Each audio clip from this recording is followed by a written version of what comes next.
آپ صلی اللہ علیہ وسلم نے اس معاشرے کے لوگوں سے ایک ایسی جماعت تیار کی جسے آج 1450 سال ہو چکے ہیں۔ جس چیز پر وہ متحد تھے وہ توحید تھی، جس چیز پر وہ جس کے خلاف تھے وہ شرک و بدعت تھا اس دور کا، جس چیز نے ان کو مختلف رنگ و نسل سے ایک قبیلے کا حصہ بنایا وہ فکر توحید تھی اس ٹائم۔ آپ صلی اللہ علیہ وسلم نے اخوت اور محبت، عقیدہ اور توحید کی بنیاد پر ایک ایسا نظم پیش کیا کہ اگر ایک کٹتا تو دوسرا علم اور جھنڈا سنبھالتا، اور تیسرا اگر اپنا گردن اور خون پیش کرتا اللہ کی راہ میں تو پیچھے ایک جماعت کھڑی ہوتی تھی جان دینے کے لیے۔ اور یہ وہ لوگ تھے 10-15 لوگ جاتے اور ریاستوں کی ریاستیں ہلا کے رکھتے تھے۔ نہ نبوت اللہ نے رومیوں کو دی، نہ فارسیوں کو دی، نہ مصریوں کو دی، اللہ نے آخری وقت کا امام کھڑا کیا تو عرب کی سرزمین سے کھڑا کیا۔ اللہ کے نبی صلی اللہ علیہ وسلم نے اپنی 23 سال کی انتک کٹھن، خونی، توڑ دینے والی اور دل کو چیرنے والی محنت کے بعد رہتی دنیا کو 2 بڑے تحفے دیے۔ ایک قرآن دیا جس میں اللہ فرماتا ہے لَقَدْ مَنَّ اللَّهُ عَلَى الْمُؤْمِنِينَ إِذْ بَعَثَ فِيهِمْ رَسُولًا مِّنْ أَنفُسِهِمْ يَتْلُو عَلَيْهِمْ آيَاتِهِ وَيُزَكِّيهِمْ وَيُعَلِّمُهُمُ الْكِتَابَ وَالْحِكْمَةَ کہ انسانیت اپنی سیاسی اعتبار سے، اجتماعی اعتبار سے، ریاستی اعتبار سے، اپنی معاشرتی اعتبار سے جس ڈگر پہ بھی ہوگی، اللہ کا دیا ہوا حل دنیا میں آ چکا ہے۔ نبی نے اپنی 23 سال کی محنت میں اس کے علمی، اس کے حسی، اس کے مانوی، اس کے فزیولوجیکل، اس کے ایبسٹریکٹ ساری اپلیکیشن اس کو دنیا میں دے دی ہے، جب بھی انسان چاہے اس سے فائدہ اٹھا سکے۔ اور دوسری چیز نبی اکرم صلی اللہ علیہ وسلم نے جو رہتی دنیا تک انسانوں کو دی وہ ہے امت مسلمہ۔ آپ صلی اللہ علیہ وسلم نے اس معاشرے کے لوگوں سے ایک ایسی جماعت تیار کی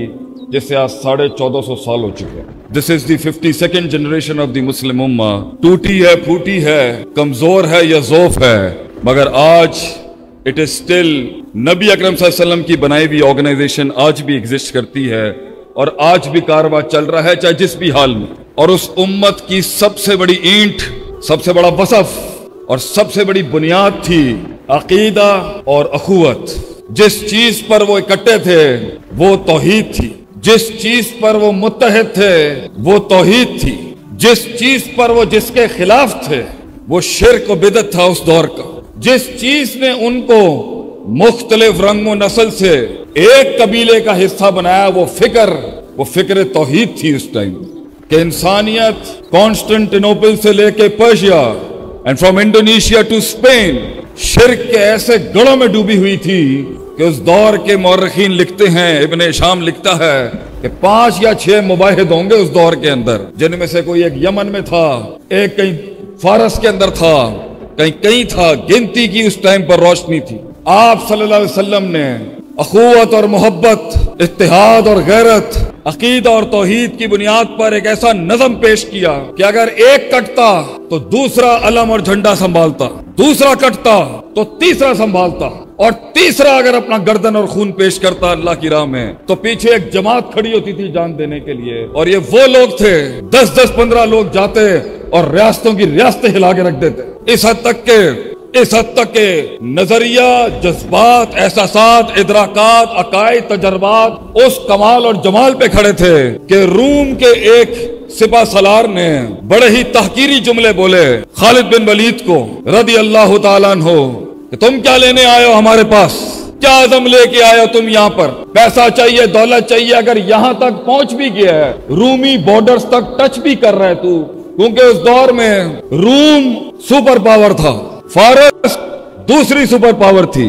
اور مصر تیسری سپر پاور تھی، اور تینوں ہی علاقے عرب کو منہ نہیں لگاتے تھے اس ٹائم پر، کیونکہ this was an untapped market۔ ان کے یہاں قبائلی سسٹم اتنا تھا کہ وہ اسے ٹچ ہی نہیں کرتے تھے، وہ کہتے تھے یہ خود اپنے آپ اندر ہی مسئلہ ایک بہت بڑا۔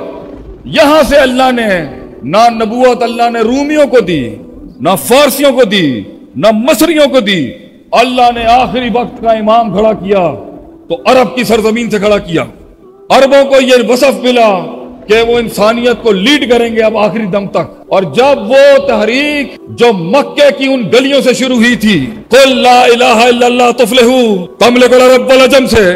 جب وہ رومی بارڈروں تک پہنچی تو بڑے تحقیری جملے اس نے بولے، اور جب وہ فارس کے بارڈر تک پہنچی تو بڑے تاریخی جملے، تحقیری جملے بولے کہ تم بچھو اور یہ چھپکلیاں کھانے والی قوم آئے ہو آج ہم سے بات کرنے کے لیے. تو بڑے تاریخی جملے بولے. خالد بن ولید رضی اللہ عنہ نے یہ سوچ تھی، یہ معیار تھا، یہ انقیاد تھا، یہ اعتقاد تھا. This was the belief system of the Muslim at that time کہ اِنَّا قَوْمٌ، ہم قوم ہیں وہ، نَحْنُ نُحِبُّ شَرْبَ الدِّمَاءِ، ہمیں خون پینے کا بہت شوق ہے. اور ہمیں پتا چلا ہے قد بلغنا کہ رومیوں کا خون اس علاقے میں سب سے میٹھا ہے. ہم خون پینے آئے ہیں تمہارا، خون پی کے جائیں گے تمہارا. یہ وہ نظریے تھے جو زہر کے پیالوں کو امرت بنا دیتا تھا اس ٹائم پر. اور نبی اکرم صلی اللہ علیہ وسلم کی محنت سے ریاستی سطح پہ مسلمان دنیا پہ چھا گئے.